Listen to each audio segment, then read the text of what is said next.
Bonsoir Laurent Abitbol, vous êtes président de Selectour et de Havas Voyage. Exemple très précis, j'ai entendu beaucoup de témoignages comme ça dans la rédaction aujourd'hui.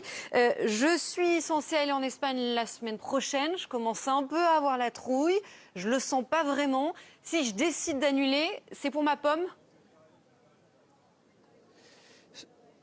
Oui, parce que l'Espagne et le Portugal sont verts. Donc c'est pour votre pomme.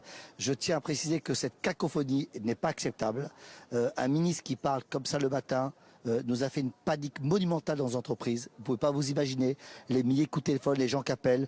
Mais heureusement que les clients partent et n'ont pas annulé. On ne peut pas dire d'un côté on est vert et d'un côté ne partez pas. Décidez avant et dites-nous après.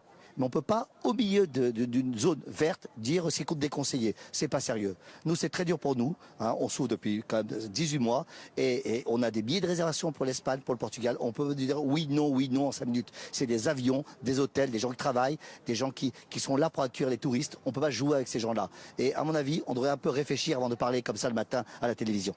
Quand on parle de Français qui partent en Espagne, on parle de combien de personnes à peu près sur une année?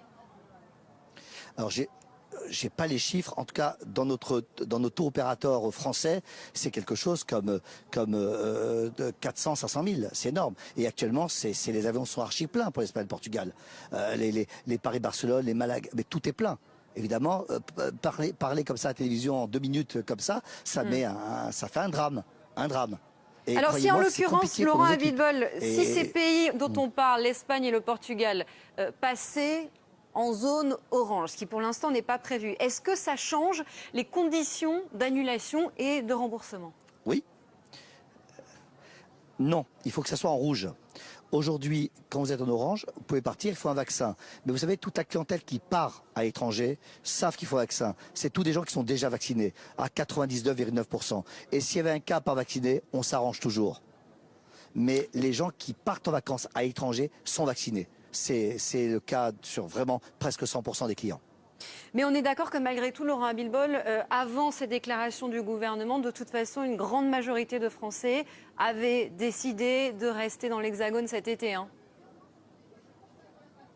Alors, c'est vrai pour les longs courriers. Par contre, les destinations Espagne, Grèce, Tunisie, Maroc marchent très bien. Comme en 2019. C'est le long courrier. On va plus aux États-Unis, on va plus en Asie, on va plus en Afrique du Sud. Là, ça a baissé. Ça a été transformé par la France. Mais le moyen courrier, les moyens courriers pour nous, c'est entre 1 heure et 4 heures d'avion. Ça marche comme avant. Il y a des dizaines d'avions. Allez à Roissy aujourd'hui, vous verrez le nom de Paris-Barcelone, Paris-Malaga. Les Paris-Athènes n'a plus de 15 ou 20 par jour sur Héraclion. Donc il y a autant d'avions sur le moyen courrier. C'est les longs courriers qui ont baissé. Les longs courriers sont plutôt restés en France. C'est vrai. Vous aviez le chiffre, Patrick Sauce, sur le nombre de Français qui voyagent en Espagne. Je vais vous donner 2 années. Espagne. Ouais. La dernière année normale, c'était 2019 sur l'ensemble de l'année, parce que c'est ça aussi l'Espagne, on peut y aller l'été, mais aussi tout au long de l'année. C'était 11 115 000 Français. 11 millions qui sont partis en Espagne sur une année. Et même sur une année catastrophique comme 2020, c'était 3,8 millions. Pour revenir à 2019, c'est 7,6 milliards d'euros qui sont dépensés par les touristes français en Espagne. Vous imaginez la catastrophe pour les tour opérateurs, les professionnels du tourisme, mais aussi en Espagne. C'est terrible. On parle du Portugal, de l'Espagne.